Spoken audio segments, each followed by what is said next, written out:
Hello everyone, welcome to all. I hope you all are good. देखिए friends, इस video के अंदर आज हम बात करेंगे 3 in 1 स्ट्रैटेजी के बारे में। अब ये 3 in 1 स्ट्रैटेजी है क्या?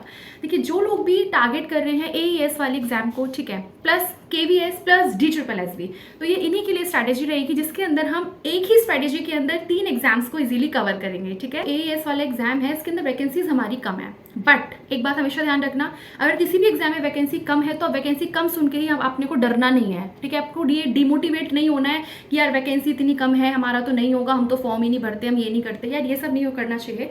देखो, हमको चाहे वैकेंसी 100 हो, चाहे 50 हो, चाहे 10 हो, हमें इस चीज़ से मतलब नहीं होना चाहिए। हमें मतलब होना चाहिए कि उन 100-10 में से हमें तो सिर्फ हमारी एक पोस्ट से मतलब है ना, हमें उन 10 का या 100 का या 200 का कुछ नहीं करना है, हमें सिर्फ हमारी एक पोस्ट से मतलब होना चाहिए। तो इसलिए इस तरह के जो डिमोटिवेशंस आते हैं, ऐसा सोच के हम लोग युद्ध में लड़ते ही नहीं है। यार युद्ध में जाओ तो सही, एक बार देखो तो सही कि आखिर युद्ध में किस तरह के योद्धाएं हैं। ठीक है, तो इसीलिए हम बात करेंगे 3 in 1 स्ट्रैटेजी के ऊपर। तो जो लोग बेसिकली टारगेट लेके चल रहे हैं, AES को भी टारगेट कर रहे हैं, DSSS को भी कर रहे हैं, KVS को भी कर रहे हैं, तो ये आपकी 3 in 1 स्ट्रैटेजी यही रहेगी, जिसमें आपका देखो हम अच्छे से जानते हैं कि यार जो सिलेबस है हमारा सबका सेम ही है। ठीक है, सेम सब्जेक्ट, जैसे कि मैंने कल वाली वीडियो में भी आपको बताया था। ठीक है, उसमें मैंने आपको बुक्स के बारे में डिस्कस किया था। तो अब क्या होता है कि जो लोग या फिर जो स्टूडेंट्स बेसिकली कोचिंग्स वगैरह कर रहे हैं, उनके लिए कोई दिक्कत वाली बात नहीं है। ठीक है, उनका बेसिकली तैयार है, या अगर नहीं भी कर रहे हैं तो जिनकी पूरी तैयारी हो चुकी है, ठीक है, तो उन लोगों के पास सिर्फ ये है कि उनको अपनी प्रैक्टिस करना है। ठीक है, बट जो लोग सेल्फ स्टडी कर रहे हैं या फिर जिन्होंने अभी बेसिकली सेल्फ स्टडी करना स्टार्ट करा है, अब उन लोगों का क्या? देखो, जब हम लोग सेल्फ स्टडी स्टार्ट करते हैं ना, तो हमको कहीं ना कहीं तो दिक्कतें आती है। लाइक हमारे पास एक वो गाइडेंस नहीं होता है कि भाई किस तरीके से हम पढ़ें, किस तरीके से हम एक स्ट्रैटेजी बनाएं, है ना, तो वो वाली प्रॉब्लम्स आती है। तो मैंने स्पेशली देखो, मैंने जो अपना चैनल स्टार्ट किया है वो अगर मैं बोलूँ तो मैंने as for the students welfare या फिर आप लोगों की एक इसके लिए ही किया है कि भाई ज़्यादा से ज़्यादा लाइक जो मेरे एक्सपीरियंसेस हैं मैं उनको आपके साथ शेयर कर सकूं, आपके एक्सपीरियंसेस को मैं ले सकूं। ठीक है, हम लोग एक दूसरे से इंटरेक्ट हो सकें, जो प्रॉब्लम्स हैं, जो आदान प्रदान है इन्फॉर्मेशन का, नॉलेज का, वो चलता रहे। तो यही सब चीज़ें, इसलिए मैं कोशिश करती हूँ कि यार मतलब जितना मेरी साइड से आप लोगों की हेल्प हो सके उतनी मैं कोशिश करती हूँ कि मैं उसको करूँ। ठीक है, तो बेसिकली आज हम स्टार्ट करेंगे, तो ज़्यादा पहले तो वीडियो को लंबा नहीं करेंगे और इस तरह की बातें हम किसी और वीडियो के अंदर कभी और दिन करेंगे। तो आज हम बात करेंगे कि भाई किस तरीके से आपका पूरा एक सिलेबस डिटेल रहने वाला है। ठीक है, कौन कौन से सब्जेक्ट्स हैं, उनमें आपको कौन कौन से टॉपिक्स को पढ़ना है। ठीक है, जिससे कि आपका AES वाला भी हिट हो सके, ठीक है, साथ में KVS भी कवर हो सके और साथ में आपका DSSS भी कवर हो। सब्जेक्ट्स हैं, सेम टॉपिक्स है, किसी एक की भी तैयारी करेंगे तो दूसरी तीसरी तो अपने आप हो जाएगी ना।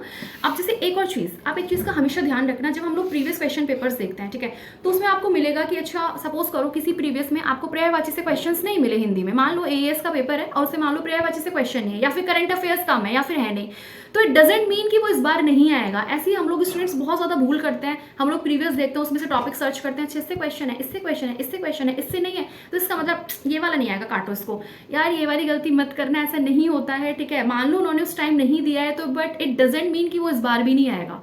ठीक है, ऐसा नहीं होना चाहिए, क्योंकि पेपर हमने नहीं बनाया, पेपर उन लोगों ने बनाया है। और दूसरी चीज़ ये कि उन लोगों ने कोई ऐसा डिफाइन नहीं किया है कि वो हिंदी में से इन टॉपिक से क्वेश्चंस पूछेंगे या इंग्लिश में से इनसे ही पूछेंगे। इस तरीके से उन्होंने अपना एक पर्टिकुलर सिलेबस डिफाइन नहीं किया। देखो, मैंने यहाँ पे आपको पूरा टॉपिक वाइज डिटेल बता दूंगी। ठीक है, तो ये बेसिकली यही नहीं कि केवल AES के लिए ही है, ये KVS के लिए भी रहेगा, DSSS के लिए भी रहेगा। ये सब टॉपिक्स आपको कवर करने ही पड़ेंगे कि आप कोई भी टीचिंग एग्जाम दोगे तो भाई किसी से भी वो चीज़ पूछ ही लेता है, सब्जेक्ट तो सेम ही रहता है ना, टॉपिक उनकी मर्जी वो किस तरीके का क्वेश्चन कहाँ से दे दे। तो अगर मैं देखो पहले मैं हिंदी की बात करती हूँ, देखो ये सब ना मैंने एक जगह नोट डाउन कर लिए थे सारे टॉपिक्स वगैरह, और इसलिए करे थे ताकि मैं आप लोगों को बता पाऊँ और आप लोगों के लिए चीज़ थोड़ी सी ईजियर हो जाए। ठीक है, जो लोग स्पेशली सेल्फ स्टडी कर रहे हैं अभी, जिनको थोड़ा गाइडेंस की नीड है या फिर जिन्होंने अभी स्टार्ट करा है, ठीक है, ताकि आप लोगों को प्रॉब्लम ना आए बस। तो अगर मैं हिंदी की बात करती हूँ तो हिंदी में देखो शब्द अर्थ, मैंने AES वाला जो प्रीवियस क्वेश्चन पेपर देखे हैं उसमें ना शब्द अर्थ से भी क्वेश्चंस पूछे हैं कि कोई शब्द दे दिया है फिर पूछा है इसका अर्थ बताओ। ठीक है, पर्यायवाची से क्वेश्चंस थे, विलोम शब्द, मुहावरे, लोकोक्तियां, शुद्ध वर्तनी, अनेक शब्दों के लिए एक शब्द, वाक्य सुधार, वाक्य में त्रुटियां, संधि समास, हिंदी अनुवाद से भी इसमें क्वेश्चंस थे। ठीक है, मैं यहाँ पे आपको सारे टॉपिक्स बता दे रही हूँ, बेशक सबसे टॉपिक से क्वेश्चन ना हो पर ये टॉपिक्स आपको कवर करने हैं। ठीक है, उसके बाद है संधि समास, हिंदी अनुवाद, तत्सम, तद्भव, क्रिया, वर्णमाला। यस, वर्णमाला से एक क्वेश्चन था उसमें कि भाषा की सबसे छोटी इकाई कौन सी है, तो वर्ण होती है ना, तो इस तरीके से क्वेश्चन भी था। शब्द रूप, शब्द रचना, अर्थ, वाक्य रचना, रस, तो ये सब आपको हिंदी में कवर करना है। ठीक है, आप इन सब टॉपिक्स को कवर कर लीजिए। आप कोई भी बढ़िया सी बुक ले लीजिए, मैंने आपको कल भी बताया था, आप लुसेंट्स की ले लीजिए या फिर अरिहंत की भी आती है वो ले लीजिए या फिर आदित्य पब्लिकेशन आती है, कोई भी ले लीजिए। उनमें सारे आपको चैप्टर्स मिल जाते हैं और सब चैप्टर्स को आप कवर करते जाइए। उसके बाद आप ज़्यादा से ज़्यादा बस क्वेश्चन की प्रैक्टिस कीजिए। ठीक है, ये हो गया आपका हिंदी का। अगर मैं इंग्लिश की बात करती हूँ तो इंग्लिश में आप लोगों का ना, एक मिनट, मैंने एक जगह लिखा हुआ है, हाँ, अब देखो, और ना हिंदी में आप लोगों के गद्यांश वगैरह भी रहते हैं, तो वो भी आपको, वो तो खैर प्रैक्टिस से आ जाते हैं, और बाकी वो तो देखो अलग से ही आता है, जो भी आता है तो वो तो आप ऑन द स्पॉट जाके उसको करते हो, ठीक है। उसके बाद आता है इंग्लिश की। अगर मैं बात करती हूँ तो इंग्लिश में आप लोगों का वर्बल ये कॉम्प्रिहेंशन रहता है, ठीक है, स्पॉटिंग एरर रहता है, फिल इन द ब्लैंक्स रहते हैं, एंटोनियम्स सिनोनिम्स रहते हैं, स्पेलिंग और मिसस्पेल जो वर्ड्स होते हैं ना वो भी रहते हैं, adjectives, verbs, sentence structure, one word substitution, grammar, idioms and phrases, vocab, sentence correction, improvement, active passive and right order. Right order में क्या होता है ना कि एक तरीके से आपको पूरा सेंटेंस दे देते हैं उल्टा सीधा करके, आपको लगाना होता है वो सही ऑर्डर में, तो इस तरह के क्वेश्चंस भी थे उसमें। मैंने ईएएस का पेपर चेक करा था तो उसमें इस तरह का क्वेश्चन मुझे मिला। तो ये वाले आप सारे जितने टॉपिक्स हैं, इन टॉपिक्स को आप इंग्लिश के लिए कवर कर लीजिए, ठीक है। बताई थी, मैं अगेन बता देती हूँ, आपके पास कोई भी बुक हो, चाहे आपके पास लुसेंट की हो, उससे आप कवर कर सकते हैं सारे टॉपिक्स, चाहे आपके पास एसपी बख्शी है उससे कवर कर सकते हैं, या इसके अलावा आपके पास XYZ कोई भी बुक हो, कोई भी, मैं ये नहीं कह रही आप जाके यार पैसा डाल के आओ कि एसपी बख्शी खरीद के लाओ या लुसेंट ही खरीद के लाओ, मैं ऐसा बिल्कुल नहीं कह रही हूँ। There is no need to waste your money. आपके पास जो भी बुक है आप बस उनसे पढ़िए, और जब एक बार आपके टॉपिक्स कवर हो जाए तो भाई ज़्यादा से ज़्यादा बस आप क्वेश्चंस लगाइए, क्योंकि जब जितनी ज़्यादा हम लोग प्रैक्टिस करते हैं उतना ज़्यादा हम लोग का जो कॉन्सेप्ट होता है वो क्लियर होता है, ठीक है। बस उसके बाद अगर मैं बात करती हूँ रीजनिंग की, तो रीजनिंग में आप लोग नंबर सीरीज करेंगे, नॉन वर्बल सीरीज करेंगे, नंबर रैंकिंग करेंगे, decision making, clock calendar, blood relation, cube dice, judgments, classification, analogy, Venn diagrams, direction distance, embedded figures, alphabet series, arrangement, visual memory, syllogism, coding, decoding, mirror, water images, directions. अब देखो, अब आप बोलेंगे यार इतना सारा बता दिया। पहली बात तो ये है कि हम लोग रिस्क नहीं ले सकते। अब हमें नहीं पता कि वो इन टॉपिक्स में से किन से क्वेश्चंस पूछ ले, ठीक है। सेम टॉपिक्स रहते हैं हर एग्जाम्स के लिए। अगर आप एसएससी के लिए पढ़ेंगे तो भी यही सब आपको पढ़ना पड़ता है, बैंक के लिए पढ़ेंगे तो भी आपको ये सब पढ़ना पड़ता है, तो सेम रहता है। बट भाई वो उनकी मर्जी है ना, उन्होंने तो सिर्फ ये लिखा है कि रीजनिंग एंड न्यूमेरिकल एबिलिटी। अब उसमें से क्या दे दें हम थोड़ी जानते हैं यार, पेपर हमने थोड़ी ना बनाया है। तो इस वजह से आपको ये सब कवर करना पड़ेगा ताकि आप कोई भी रिस्क मत लो। अभी आपके पास मोटा मोटा 2 महीना है, 2 महीने में आप लोग अच्छे से कवर कर लीजिए। अब होने को एग्जाम अगस्त में हो जाए चाहे सितंबर में हो जाए वो तो हमें नहीं पता, वो तो एईएस वाले जाने। बट जब भी हो हमारे पास आप ये मान के चलो कि भैया मोटा मोटा जून और जुलाई का मंथ पूरा है, ठीक है। उसके बाद जय राम जी की, जैसा भगवान चाहे। उसके बाद अगर मैं बात करती हूँ ठीक है मैथ्स की, देखो अगर मैं बात करती हूँ मैथ्स की, तो मैथ्स ऑफ न्यूमेरिकल एबिलिटी, इसके अंदर आपका सिंप्लीफिकेशन आप पढ़िए, डेसिमल्स पढ़िए, डेटा इंटरप्रिटेशन पढ़िए, fractions, LCM, HCF, SI, CI, mensuration, mixtures and alligations, ratio, proportion, percentage, average, profit loss, discount, time and work, number system, roots. ये सारे टॉपिक्स आप कवर कर लीजिए, इन्हीं से आपको कुछ ना कुछ क्वेश्चंस देखने के लिए मिल जाएंगे, ठीक है। यार देखो अगर एक टॉपिक मुझसे छूट भी जाए ना तो माफ़ कर देना, मैं भी आपकी तरह एक स्टूडेंट ही हूँ, तो मुझे आप उल्टा बता देना कि भैया ये टॉपिक छूट गया, इसको भी नोट डाउन कर लो, ठीक है। उसके बाद अगर मैं बात करती हूँ करंट अफेयर्स, तो यार देखो करंट अफेयर्स में आपको बताया था कि 6 मंथ तक का करंट अफेयर्स आपको लेटेस्ट पढ़ना पड़ेगा। उसके लिए आप कोई भी मैगजीन भी फॉलो कर सकते हैं या फिर यूट्यूब की हेल्प से भी आप उसको कर सकते हैं। काफ़ी सारे ऐसे चैनल्स हैं जो कराते हैं, लाइक डे टू डे भी कराते हैं, मंथली टू मंथली भी कराते हैं, तो वहाँ से भी आप लोग उसको कवर कर सकते हैं, ठीक है। उसके बाद और बाकी करंट अफेयर्स में मेन हमको रहता है कि यार बैंकिंग का सेक्शन पढ़ लो, इकोनॉमी पढ़ लो, उसमें अवार्ड्स जो आते हैं वो पढ़ लो, इंटरनेशनल अफेयर्स पढ़ लो, करंट इवेंट्स पढ़ लो, इंपॉर्टेंट डेज पढ़ लो, थीम्स उनकी जो रहती हैं वो भी कई बार पूछा जाता है, स्पोर्ट्स वाला एरिया सेक्शन पढ़ लो। तो ये सब चीज़ें करंट में रहती हैं, ठीक है। और क्या बचा आप लोगों का टीचिंग मैथडोलॉजी के लिए, तो मैं आपको बता ही चुकी थी कि यार उसके लिए आप लोग ना कोई भी एक अच्छा सा यूट्यूब का चैनल फॉलो कर लीजिए जो कि सारा सब कुछ आपका कवर करा दे। बाकी मार्केट के अंदर भी बुक्स हैं, ऐसी बात नहीं है, मार्केट में अगर आप चाहें तो मैं आपको अच्छी सी बुक देख के बता दूंगी, बट सबसे पहले मैं खुद उसको देखूंगी कि यार ठीक है या नहीं है, पढ़ने लायक है या नहीं है, ठीक है।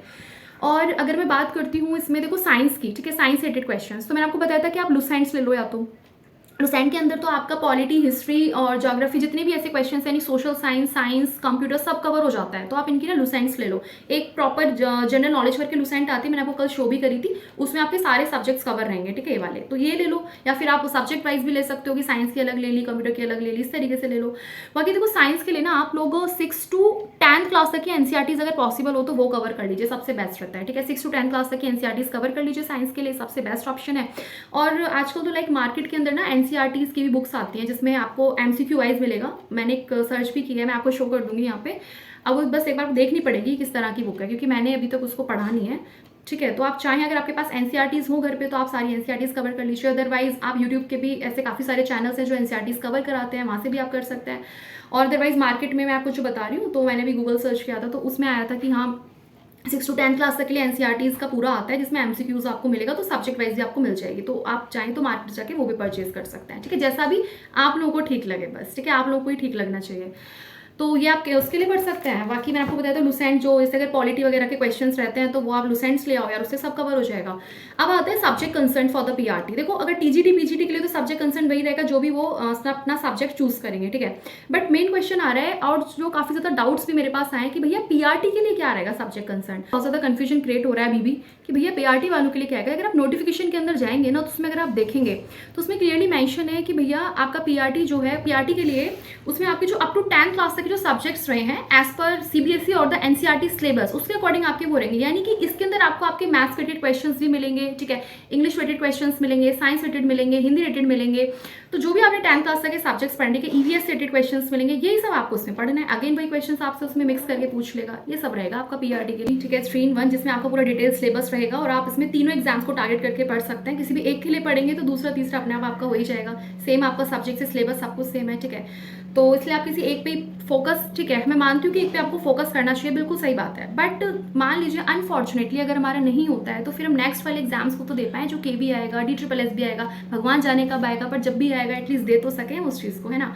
तो यही चीज़ है यार, इसलिए मैं थोड़ा सा वीडियोस आप लोगों के लिए बना देती हूँ ताकि एक थोड़ा सा मोटिवेशन भी रहे, एक थोड़ी सी करंट भी रहे कि हाँ यार पढ़ना है ना। हम लोग भी सेल्फ स्टडी करते हैं और अभी तक जितना मेरा एक्सपीरियंस रहा है, चाहे एकेडमिक का रहा हो, चाहे मैंने जो भी ग्रेजुएशन करा है, पोस्ट ग्रेजुएशन करा है, जो भी XYZ मैंने आगे करा है, सब में मैंने सेल्फ स्टडी फॉलो की है, ठीक है। तो काफ़ी सही रिजल्ट रहता है यार, ऐसी बात नहीं है। तो सेल्फ स्टडी मेरे हिसाब से तो द बेस्ट स्टडी होती है और बाकी सबका अपना अपना परसेप्शन है, किसी को कुछ अच्छा लगता है जैसा भी है। बट मेन मतलब हमारा चाहे कैसी भी स्टडी करो यार, बट मेन है कि सिलेक्शन हो जाए, ठीक है, और क्या चाहिए।